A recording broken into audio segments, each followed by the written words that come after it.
yaitu perkembangan hukum Islam pada masa sahabat. Yang pertama ada Abu Bakar Asy-Syiddiq. Masa pemerintahan Abu Bakar tidak berlangsung lama, hanya sekitar 2 tahun, dan pada tahun 634 Masehi ia meninggal dunia. Dalam masa sesingkat itu tidak banyak permasalahan yang muncul terkait hukum Islam, karena kondisi umat Islam saat itu masih begitu akrab dengan tradisi dan sunnah yang telah diajarkan Nabi Muhammad. Jika terdapat persoalan, mereka juga bisa merujuk atau bertanya kepada sahabat-sahabat senior yang lebih paham. Banyaknya persoalan dalam negeri juga memicu minimnya permasalahan hukum Islam yang muncul, terutama tantangan yang ditimbulkan oleh suku-suku bangsa Arab yang menentang tidak mau tunduk kepada pemerintah Madinah.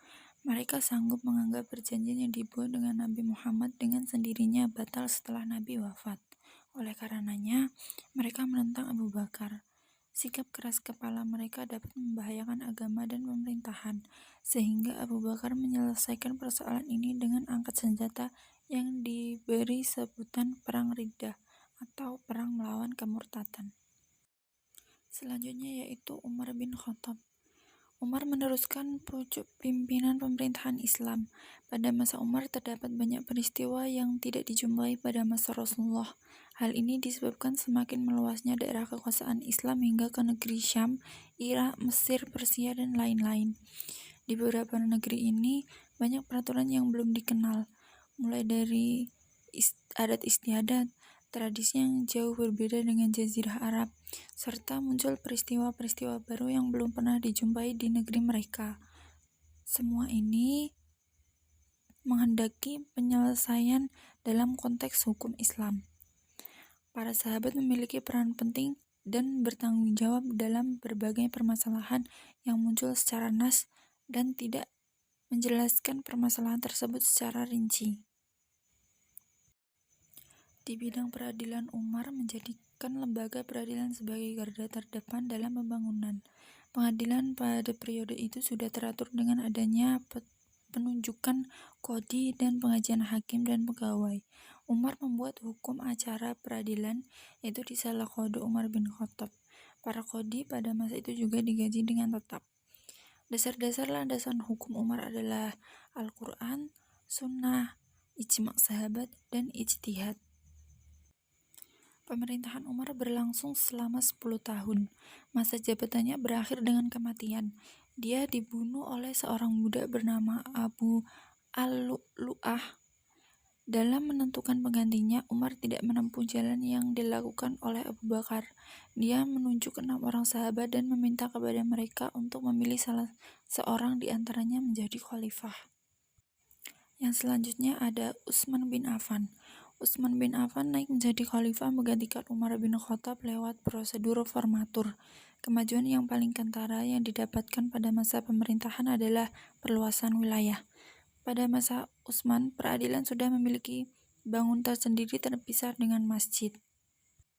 Pada masa khalifah ketiga inilah muncul kebijakan membukukan Al-Quran dalam satu mushaf dan menyeragamkan bacaannya.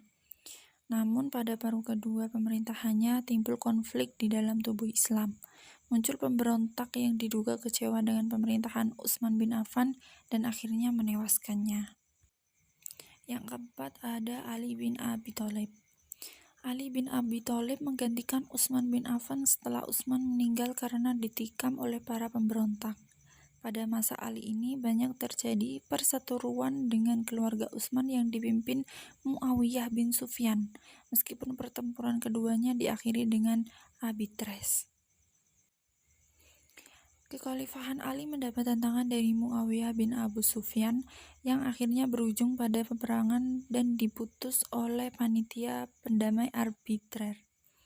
Sebagai akibatnya muncullah perpecahan dari kalangan kaum muslimin menjadi 3 golongan, yaitu golongan Khawarij, golongan Syiah, dan golongan Ahlus Sunnah wal Jamaah. Yang terakhir ini merupakan mayoritas umat Islam.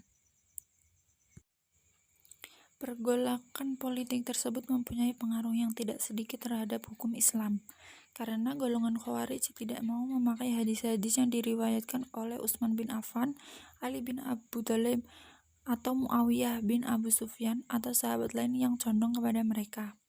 Demikian pula fatwa-fatwa dan ijtihad-ijtihad mereka ditolak. Khawarij mengutamakan apa yang diriwayatkan oleh ulama mereka sendiri serta fatwa-fatwanya. Dengan demikian, mereka mempunyai aliran hukum Islam sendiri.